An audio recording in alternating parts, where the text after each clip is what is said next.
नमस्ते। आज हम एक ऐसी फिल्म की दुनिया में उतर रहे हैं जो सही में दिमाग की दही कर देती है।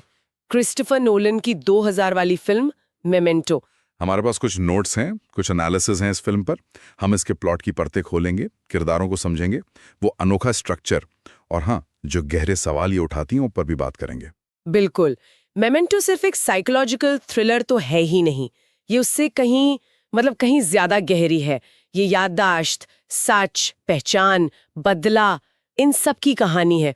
और जिस तरह से बताई गई है ना, कमाल। हाँ, वो कहानी कहने का तरीका। हम खुद सवाल करने लगते हैं कि भाई हमें क्या पता है, कैसे पता है। सही कह रही हैं।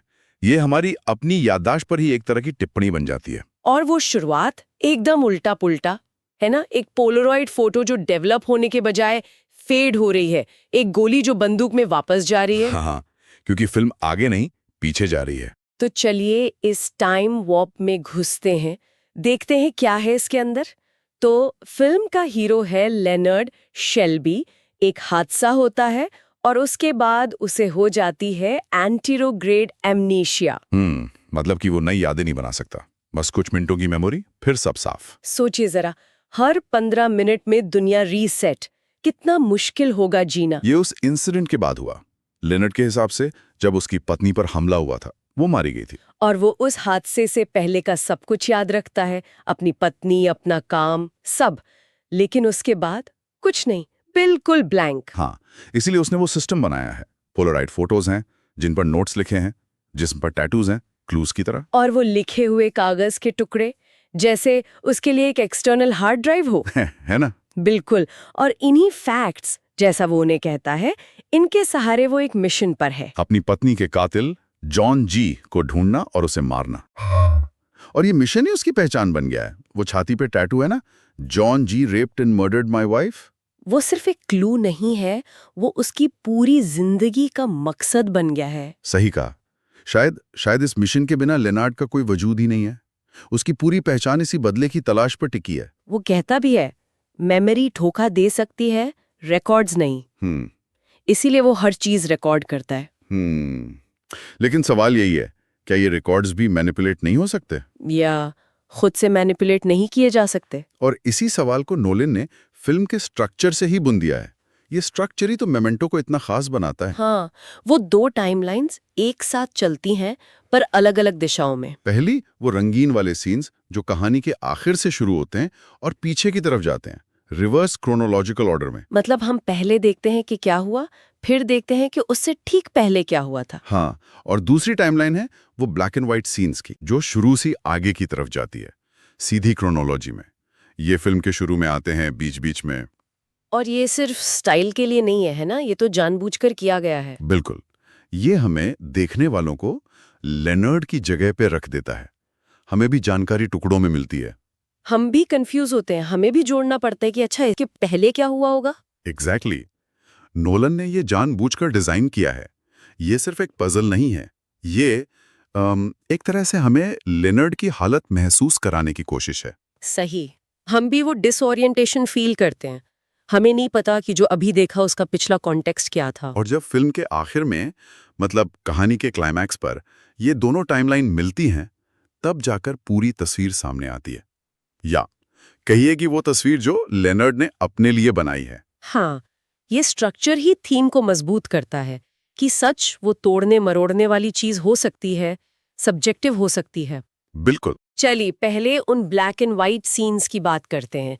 इनमें हम लेनर्ड को एक सस्ते से मोटेल रूम में देखते हैं, फोन पर किसी से बात करते हुए। हाँ, किसी अनजान शख्स से, और वो अपनी कंडीशन समझा रहा होता है और एक कहानी सुना रहा होता है, सैमी जेंकिस की। हाँ, सैमी जेंकिस।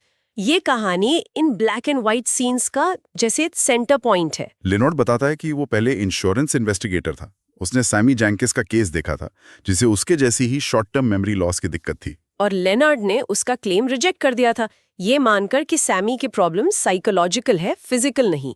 उसे लगा सैमी नाटक कर रहा है। हाँ, और कहानी का सबसे डिस्टर्बिंग हिस्सा वो है जहां सैमी की पत्नी, जो उससे प्यार करती थी पर परेशान थी, उसकी हालत को टेस्ट करने का फैसला करती है। वो सैमी से बार बार इंसुलिन इंजेक्शन लगवाती है, ये देखने के लिए कि क्या वो सच में भूल जाता है। और सैमी हर बार भूलकर इंजेक्शन लगा देता है। तब तक जब तक उसकी पत्नी की ओवरडोज से मौत नहीं हो जाती।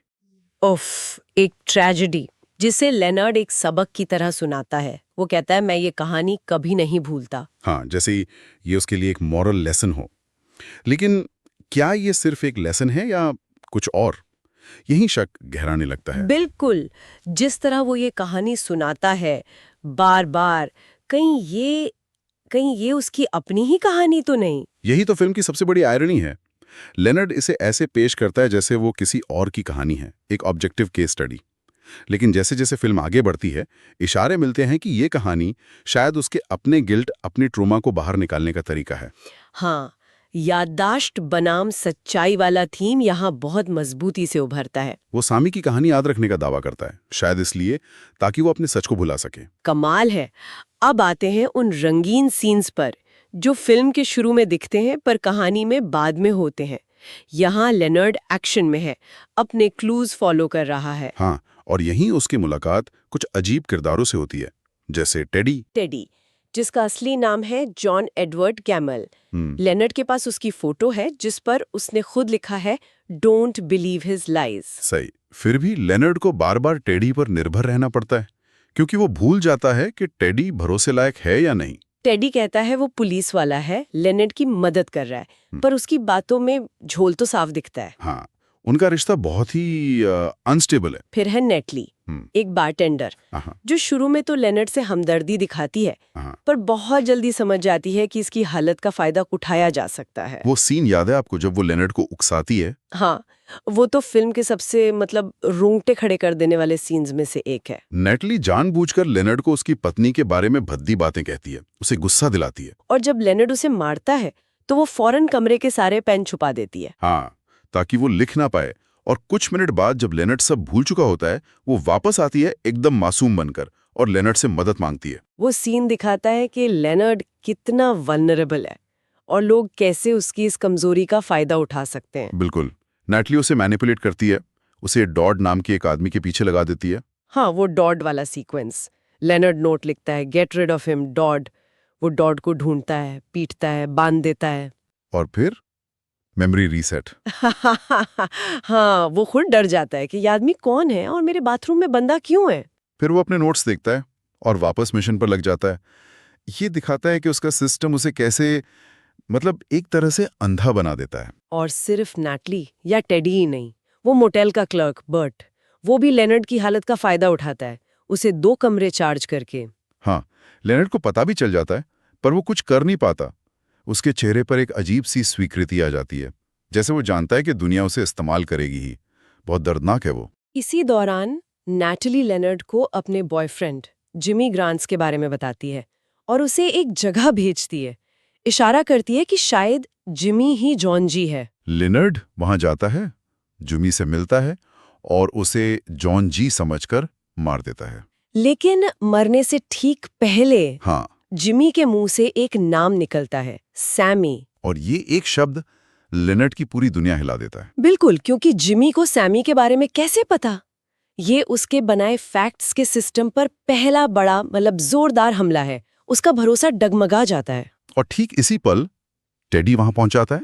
हाँ, और यही फिल्म का टर्निंग पॉइंट आता है। हाँ। क्लाइमैक्स, जहां दोनों टाइमलाइंस ब्लैक एंड व्हाइट और कलर आकर मिल जाती हैं। जिमी मर चुका है। हाँ, लेनर्ड बुरी तरह कंफ्यूज्ड है। हाँ, और हाँ, टेडी अब सच बताने वाला है। हाँ। टेडी का वो मोनोलॉग, वो सब कुछ बदल देता है। वो जो सच बताता है ना, वो लेनर्ड की पूरी रियलिटी को तहस नहस कर देता है। क्या बताता है वो? वो विडोज गलती से लेनर्ड ने ही दिया था, बिल्कुल सैमी जेंकिंस की कहानी की तरह। अरे बाप रे। टेडी तो ये भी इशारा करता है कि सैमी जेंकिंस की कहानी लेनर्ड ने खुद गढ़ी है, अपनी सच्चाई छुपाने के लिए। सैमी शायद एक फ्रॉड था, पर उसकी पत्नी वाला किस्सा वो लेनर्ड का अपना था। मतलब सैमी की कहानी वो लेनर्ड की कहानी थी? लगता तो यही है। तीसरी बात टेडी बताता है कि असली जॉन जी जिसने हमला किया था, उसे लेनर्ड ने टेडी की मदद से 1 साल पहले ही ढूंढकर मार दिया था। टेडी ने उसकी फोटो भी खींची थी, पर लेनर्ड ये सब भूल गया। 1 साल पहले?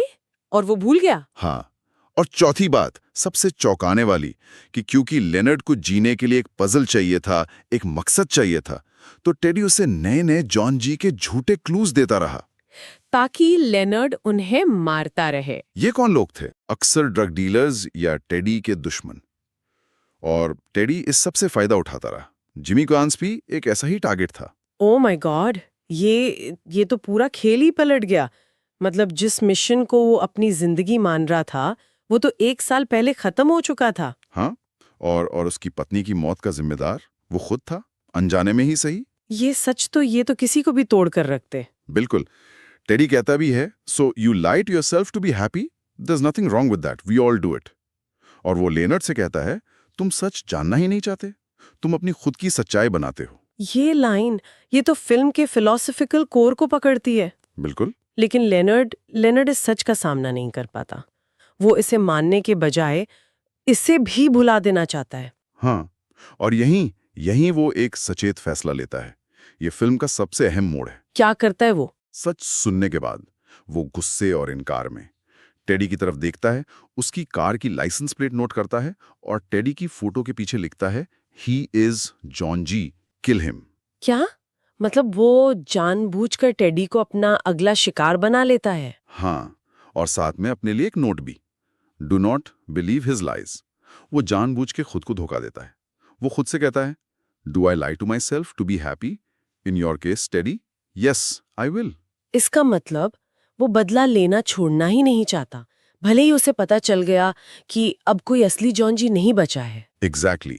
वो खुद को धोखा दे रहा है ताकि उसका मिशन चलता रहे। क्यों करेगा कोई ऐसा? शायद वो उस भयानक गिल्ट से भाग रहा है कि उसने अनजाने में अपनी पत्नी को मार दिया था। सच का सामना करने से बेहतर उसे ये झूठ लगा। यहाँ सेल्फ डिसेप्शन यानी खुद को धोखा देने का थीम अपनी चरम सीमा पर है। तो उसका बदला वो अब न्याय की तलाश नहीं रहा? नहीं, वो एक खुद से बनाया हुआ कभी ना खत्म होने वाला चक्रव्यूह बन गया है। एक लूप।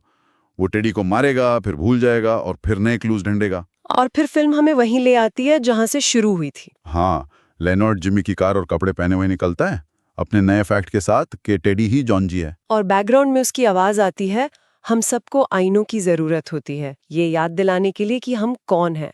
मैं अलग नहीं हूँ।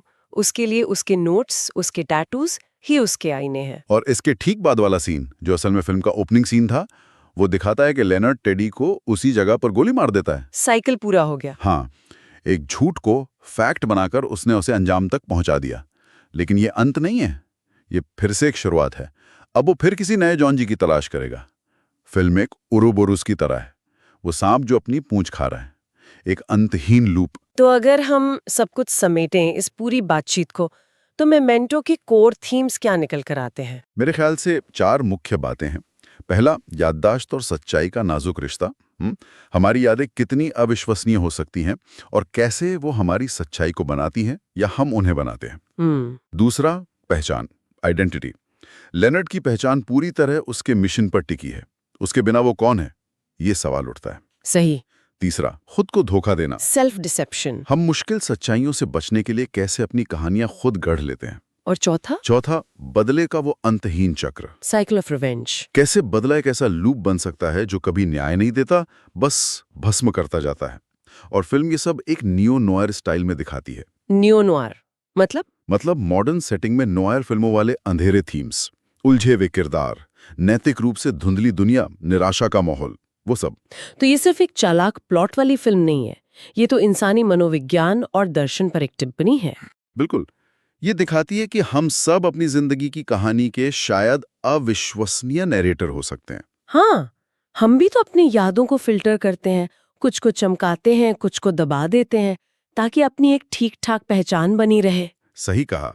लेनर्ड का केस एक्सट्रीम है, लेकिन फिल्म हमसे पूछती है, क्या हम सब में थोड़ा बहुत लेनर्ड नहीं है? क्या हम भी अपनी सहूलियत के हिसाब से फैक्ट्स नहीं चुनते? ये तो सोचने वाली बात है। लेनर्ड का वो लूप, वो उसके अपने दिमाग की बनाई हुई जेल है, जिससे वो शायद निकलना ही नहीं चाहता, क्योंकि बाहर की दुनिया, जो सच है, वो शायद ज्यादा डरावनी है। फिल्म याददाश्त की भंगुरता और सच्चाई की व्यक्तिपरकता पर बहुत गहराई से सोचने पर मजबूर करती है। तो मेमेंटो हमें एक बड़ी सोच के साथ छोड़ जाती है। अगर हमारी यादें ही हमारी सच्चाई को बनाती हैं और हम उन यादों को बदल सकते हैं जाने अनजाने में, तो असली सच्चाई क्या है? और क्या असली सच्चाई जानना हमेशा जरूरी है, या कभी-कभी हमारे बनाए हुए सच ही हमें जीने का सहारा देते हैं? इसी सवाल पे सोचने के लिए छोड़ते हैं।